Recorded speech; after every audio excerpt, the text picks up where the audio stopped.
Ahojčky, som vám niečo povedať. Môžete si pozrieť môj prvý horor, čo som dneska natočil pred pár minútami.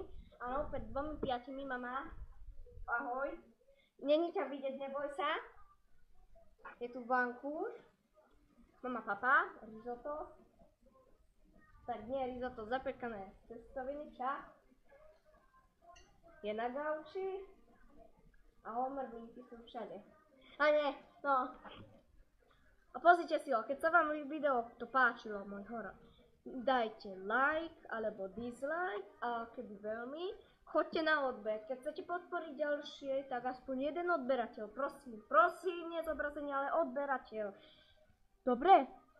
Odberateľ. No, a ja tam vrieskam, nebojte sa, nikto tam není, iba ja. Mám tam baterku, o ktorej som si maminky požičal, vy môžete vidieť, ale nevidíte, lebo nechce, aby natočil. A nie, ešte není všetko. A ja som tam búchal tou baterkou. Ja som tam vydával tie zvuky. Aj tá príšera, keby povedal faky, ale to som bol ja, nebojte sa. Tu nemusíte posábať, to je taká komédia hororová. Chápete? Hororová komédia. Takže, to by bolo asi všetko. A čo by som ešte povedal? No, asi nič. Takže to bolo všetko, nemusíte sa toho bať, to je srandovné, nebojte sa. Pa, pa!